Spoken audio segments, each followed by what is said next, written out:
మరి ప్రభుత్వం ముఖ్యమంత్రి గారు చెప్పినారు బయట ఎక్కడో మాట్లాడుతూ మైక్లో చెప్పారు రికార్డు కూడా ఉంది కావాలంటే ప్లే చేయమంటే చేస్తా అధ్యక్ష మీరు అనుమతిస్తే ముఖ్యమంత్రి గారు చెప్పారు ఏముంది ఆయనలా మేము ఒక్క సంవత్సరం కడుపు కట్టుకుంటే 40,000 కట్టేస్తాం ఏమున్నది అన్నారు మరి సంవత్సరం అయిపోయింది 40,000 కోట్లు పత్తా లేదు అధ్యక్ష మరి కడుపు కట్టుకున్నారా కట్టుకోలేదా ఇంకేం చేసినారో మాకు తెలియదు అధ్యక్ష వారు చెప్పాలి అదే విధంగా అధ్యక్ష 40,000 కోట్లు అన్నారు ముఖ్యమంత్రి గారు ఎస్ఎల్బీసీ 49,500 అన్నది ముఖ్యమంత్రి గారు 40,000 అన్నారు మళ్ళా వెంటనే కేబినెట్ కాడికి వచ్చే వరకు 31,000 కోట్లు అయింది మరి ఎట్లా మాయమైతే అధ్యక్ష లెక్కలు 49,000కి వెళ్ళి 40 అయింది 40కి వెళ్ళి కేబినెట్కి వచ్చే వరకు 31,000 కోట్లు అయింది బడ్జెట్కి వచ్చే వరకు 26,000 కోట్లు మళ్ళీ ఇవాళ మొన్న పాలమూరులో విజయోత్సవం జరిపినప్పుడు మొత్తం జరిగింది 19,000 కోట్లు అని చెప్తున్నారు అధ్యక్ష నేను సవాల్ చేస్తా ఉన్నా ఈ ప్రభుత్వాన్ని సవాల్ చేస్తా ఉన్నా అధ్యక్ష ఏ ఊరికైనా పోదాం రాష్ట్రంలో కొండారెడ్డి పల్లికి పోదామా కొడంగల్కు పోదామా సిరిసిల్లకు పోదామా ఏ ఊరు వాళ్ళ ఇష్టం పాలేరు పోదామా ఎక్కడ పోదామా వాళ్ళ ఇష్టం ఖచ్చితంగా ఏ ఒక్క ఊర్లోనైనా 100% రుణమాఫీ జరిగిందని రైతులు చెప్తే స్పీకర్ ఫార్మాట్ లో రాజీనామా వెంటనే మీకు ఇచ్చి రాజకీయ సన్యాసం తీసుకుంటారు అధ్యక్ష ఏ ఒక్క ఊర్లో అయినా సరే అధ్యక్ష ఈ రకమైన బుకాయింపు ఈ రకమైన మోసం మంచిది కాదు అధ్యక్ష పావులా కూడా జరగలే అధ్యక్ష రైతు రుణమాఫీ 49,500 కోట్లు అని చెప్పి ఇప్పటి వరకు 12,000 కోట్లు కూడా చేయకుండా తప్పించుకునే ప్రయత్నం చేస్తా ఉన్నారు ఒక మాట అన్నారు అధ్యక్ష ఆ రోజు ముఖ్యమంత్రి గారు రైతు బంధు ఎందుకు అయిపోతుందా మేమేమన్నా దివానగాళ్ళమా అవులగాళ్ళమా అని మాట్లాడింది అధ్యక్ష మరి ఇలా వానాకాలం రైతు బంధు ఎగ్గొట్టిన వాళ్ళని ఏమనాలి అధ్యక్ష వానాకాలం రైతు బంధు ఎగ్గొట్టిన వాళ్ళని ఏమనాలి అధ్యక్ష ముఖ్యమంత్రి గారి మాటల్లో అందుకే అంటా ఉన్నాం ఒక పంట కాదు 3 పంటలకు ఇయ్యాలని డిమాండ్ చేసిండ్రు ఆ 3 పంటలకు ఇయ్యాలని మేము డిమాండ్ చేస్తా ఉన్నాం ఇవాళ నిన్న భూభారతి చట్టం తెచ్చిండ్రు అధ్యక్ష అందులో అనుభవదారుడు కాలం పెట్టింది నేను అడుగుతా ఉన్నా కాంగ్రెస్ ప్రభుత్వాన్ని మీరే చెప్పారు రైతులకే కాదు కౌలు రైతులకు కూడా ఇస్తామని చెప్పారు ఎస్ సార్ కన్క్లూడ్ చేయండి ఎందుకంటే నేను వేరేమైనా మాట్లాడుతున్నా సార్ సబ్జెక్టే మాట్లాడుతున్నా రైతు భరోసా మీద మాట్లాడుతున్నా అధ్యక్ష అనుభవదారుడి కాలం పెట్టారు జమాబంధన్ రాసినారు మరి అనుభవదారుడి కాలం పెడితే నేను అడుగుతా ఉన్నా అధ్యక్ష చెప్పండి దయచేసి అనుభవదారుడి కాలం పెట్టారు ముఖ్యమంత్రి గారు ఎన్నికలకు ముందు చెప్పినారు కౌలు రైతుకి ఇస్తాం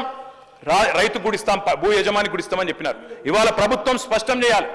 రైతుకు ఇస్తామని చెప్పిండ్రు కౌలు రైతుకి ఇస్తామని చెప్పిండ్రు రైతు కూలీలకు ఇస్తామని చెప్పిండ్రు తప్పకుండా ఇచ్చిన హామీ నిలబెట్టుకోవాలి ఇంకా చెప్పాలంటే అధ్యక్ష ఈనాడు పేపర్లో ఫ్రంట్ పేజ్ ప్రకటన ఉంది నాకు చూపెట్టమంటే చూపెడతా మొదటి 100 రోజుల్లోనే ఇస్తాం అని కూడా చెప్పిండ్రు అధ్యక్ష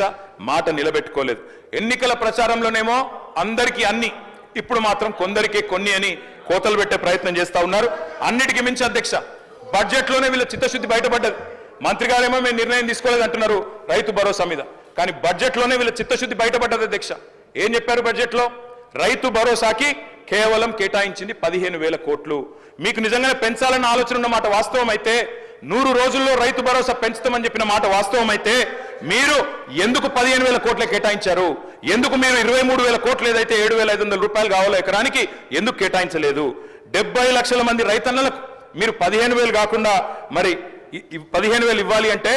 23,000 కోట్ల రూపాయలు కావాలి అది మీరు పెట్టలేదు అంటేనే మీ చిత్తశుద్ధి అర్థమైతా ఉన్నది కోతలకు సిద్ధపడ్డ తర్వాతనే ఉపసంఘం వేసినారు మంత్రివర్గ ఉపసంఘం ఇవాళ మీరు టైం పాస్ చేస్తా ఉన్నారు ఖచ్చితంగా చెప్తా ఉన్నా కాలక్షేపం చేస్తున్నారు మంత్రివర్గ ఉపసంఘాన్ని వేసి ఇయ్యదలుచుకోలేదు మీరు వానాకాలం రైతు బంధు ఎగ్గొట్టినట్టే భవిష్యత్తులో కూడా రైతు బంధు ఎగ్గొట్టే చక్కర్లో మీరు ఉన్నారు అందుకే ఇవాళ రైతులు నమ్మతలేరు రైతును అనుమానించే ప్రయత్నం చేస్తా ఉన్నారు అవమానించే ప్రయత్నం చేస్తున్నారు పెద్దోళ్ళకి ఇస్తున్నారు దుర్వినియోగం అయిపోయింది అని కావాలని ఆంక్షలు పెడతాం అగ్ని పరీక్షలు పెడతామని చెప్పి నిందలు వేస్తామని మాట్లాడుతూ ఉన్నారు అధ్యక్ష మరి మేనిఫెస్టోలో పెట్టినప్పుడు ఎందుకు చెప్పలేదు అధ్యక్ష ఇవన్నీ ఆ రోజేమో అందరికీ అన్ని ఇప్పుడేమో కొందరికే కొన్ని కోతలు పెడతామని అప్పుడు ఎందుకు చెప్పలేదు అధ్యక్ష అందుకే అధ్యక్ష ఐటీ గట్టేటోళ్లకు అధ్యక్ష ఈ రాష్ట్రంలో అధ్యక్ష పాన్ కార్డులు ఎన్ని ఉన్నాయో తెలుసా అధ్యక్ష ఈ రాష్ట్రంలో 1 కోటి పైచిలకు పాన్ కార్డులు ఉన్నాయి మరి రేపటి రోజున పాన్ కార్డులు ఉన్న వాళ్ళందరికీ కట్ చేస్తామంటే ఐటీ గట్టేటోళ్ళకి కట్ చేస్తామంటే ఎట్లా కుదురుతుంది అధ్యక్ష లీకులు ఇచ్చి రాయిస్తున్నారు గుట్టలకు పుట్టలకు రైతు బంధు అని కట్టుకథనాలు రాయిస్తా ఉన్నారు ఉపసంఘం నివేదికలో 1.25 లక్ష కొనేలు పెడతా ఉన్నారు రైతు బంధు పథకం ఉసురు తీయబోతున్నారు ఉరేయబోతున్నారు అనేది మా అనుమానం ఉపసంఘం నివేదికను ఖచ్చితంగా రాష్ట్ర ప్రజల ముందు పెట్టాలి శాసనసభ ముందు పెట్టాలి అధ్యక్ష నేను ఒకటి అడుగుతున్నా అధ్యక్ష ప్రభుత్వ ఉద్యోగులకు ఐటీ చెల్లింపుదారులకు రైతు భరోసా కట్ చేస్తారా మంత్రి గారు చెప్పాలి ప్రభుత్వ ఉద్యోగులకు భూమికున్న బంధాన్ని తెంపేస్తారా వాళ్ళు రైతు బిడ్డలు కాదా వాళ్ళు భూమిపుత్రులు కాదా రైతు బిడ్డ ఉద్యోగి అయితే వారికి కటింగ్ పెడతారా తప్పకుండా చెప్పాలి తరతరాలుగా